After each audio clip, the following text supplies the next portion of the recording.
খুব লজ্জা করছে। ডিভোর্সের 2 বছর পর আবার শ্বশুর বাড়ি যাচ্ছি। ভোরের আধ গেদে লোকাল প্রায় ফাঁকা। কলকাতার দিকে যারা আগের রাতে সবজি নিয়ে আসে তারা 2-4 জন ফিরে যাচ্ছে বিক্রি বাট্টা করে, ম্যাক্সিমামই ঘুমের ঘোরে। হেমন্তের অল্প অল্প হাওয়ায় কি যে ভালো লাগছে, মনে হচ্ছে এখনই উড়ে চলে যেতে পারলে ভালো হতো।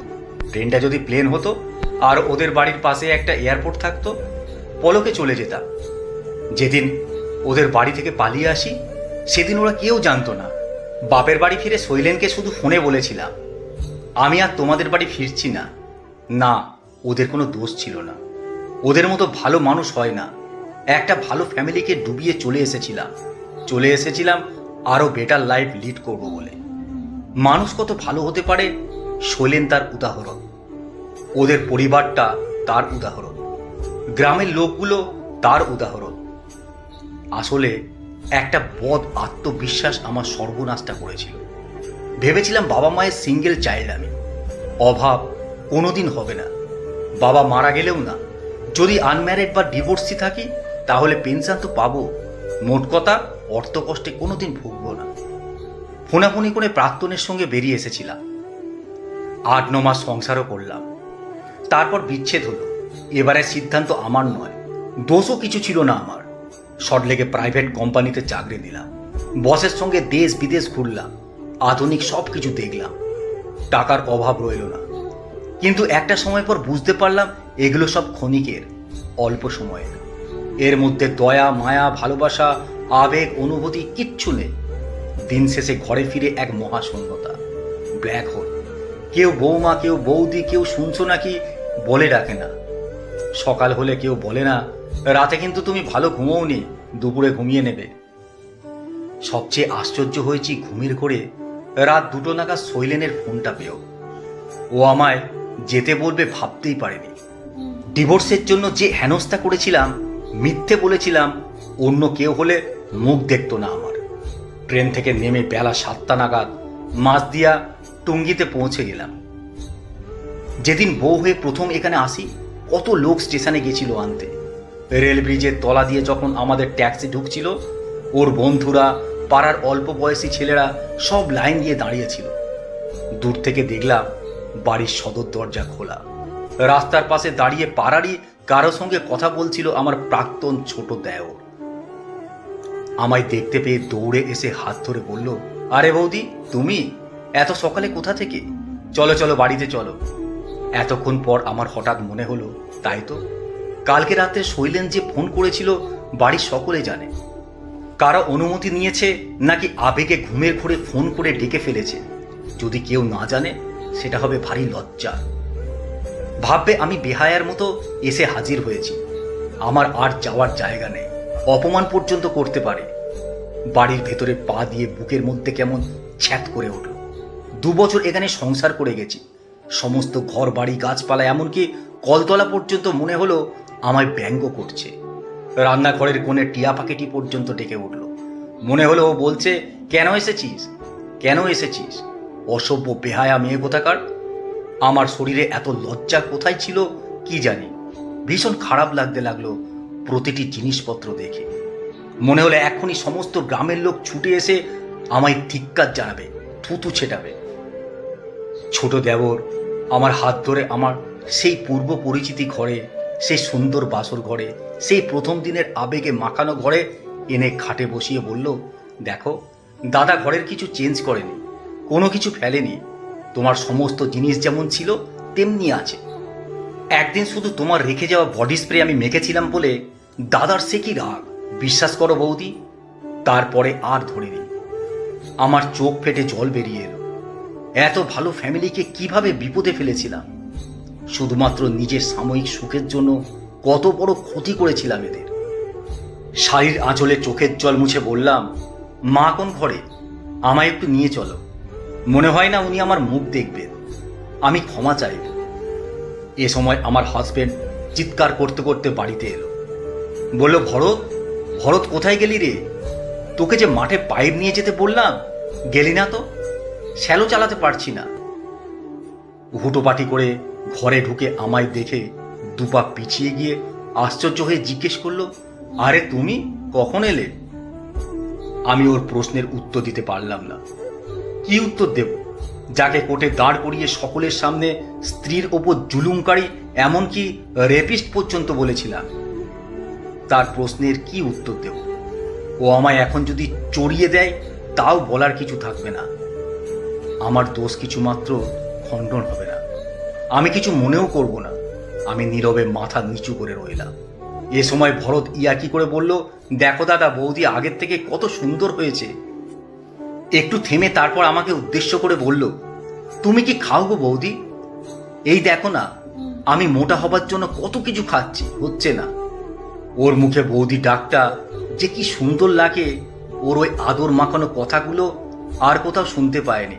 কত জায়গা ঘুরেছি, কত পয়সাওয়ালা লোকের সান্নিধ্যে গেছি, কিন্তু এই মিষ্টি ডাক, এই আদর মাখানো মমতা কোথাও পায়নি। শৈলেন ভরতকে একটা ধমক দিয়ে বলল, পাইপটা নিয়ে গিয়ে মেশিনটা চালু করে দিয়ে আয়। ধানের জমি শুকিয়ে আছে, বেরো। ভরত অনিচ্ছা সত্ত্বেও বেরিয়ে গেল। যাবার সময় চিৎকার করে বলতে বলতে গেল, তোমার সেই আলু দিয়ে ছোলার ডাল রান্না করে রেখো বৌদি, ফিরে লুচি দিয়ে খাবো। হায় রে কপাল, কাদের ফেলে চলে গেছিলাম আমি। কি ভূত চেপেছিল মাথায়। মানুষের যখন বিপথে যাবার নেশা যাবে তখন তার সমস্ত চেতনা লোপ পায়। হেদায়েত জ্ঞান অদৃশ্য হয়। প্রেম, প্রীতি, ভালোবাসা, দয়ামায়া, স্মৃতি, বিস্মৃতি সব কিছু কর্পূরের মতো উবে যায়।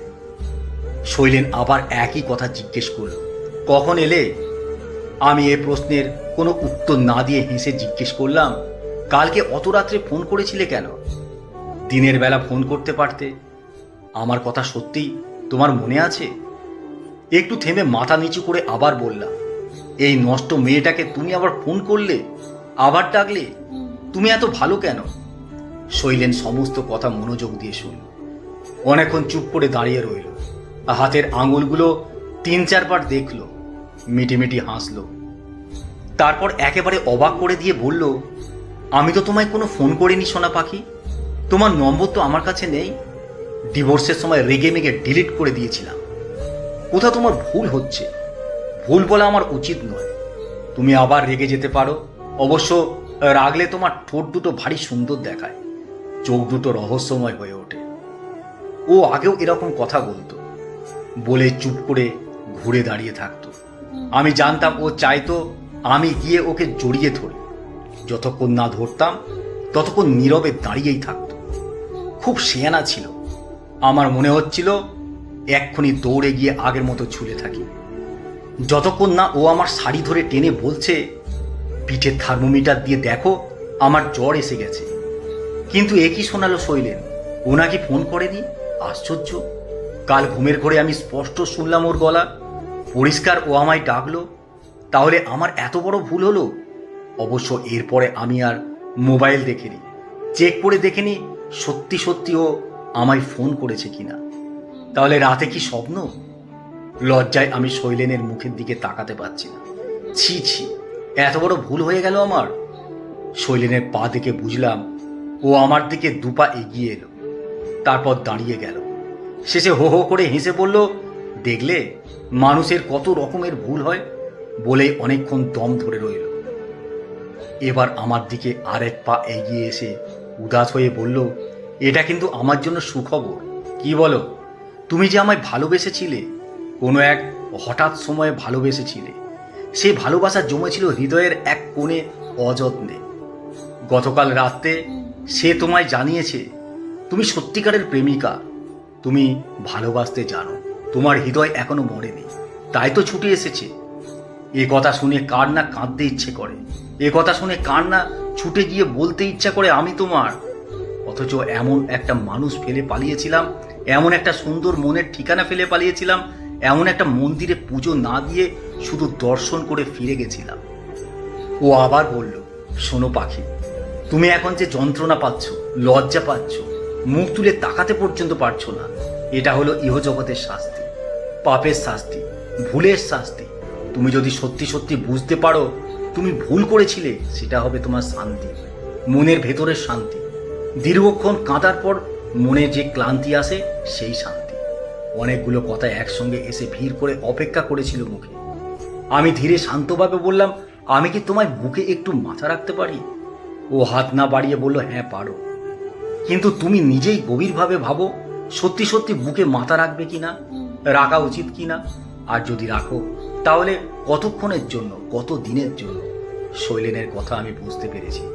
ও কাউকে আঘাত দিয়ে কথা বলতে পারে না, আত্মসম্মান কখনোই খোয়াবে না, কোনোদিন কোনো কারণে মিথ্যে বলবে না, 1 মিনিটের জন্য হলেও মন ভোলানো কথা বলবে না। ওর কথা আমি বুঝতে পেরেছি। চোখে আমার জল এসে গেছিল। অতি কষ্টে সংবরণ করে বললাম, আমি কি তোমার সামনে থেকে চলে যাব? তোমার অসহ্য লাগবে? না, অসহ্য লাগছে না। অসহ্য লাগবে কেন? শোনো, ভালোবাসা কাকে বলে জানো? ভালোবাসা হলো যাকে দেখলে আনন্দ হয়, যার কথা ভাবলে চোখে জল আসে, যার কথা মনে পড়লে ঠোঁট হাসিতে উচ্ছ্বাসিত হয়, হৃদয় ব্যাকুল হয়, কষ্ট লাঘব হয়, ফুলে ফুলে ভরে ওঠে অন্তরে। তাকে দেখে চলে যেতে বলা যায় না। আর থাকতে না পেরে দৌড়ে গিয়ে ওকে জড়িয়ে ধরে বললাম, তুমি আমায় এত ভালোবাসতে আগতে বলনি। কতক্ষণ এভাবে ছিলাম জানি না।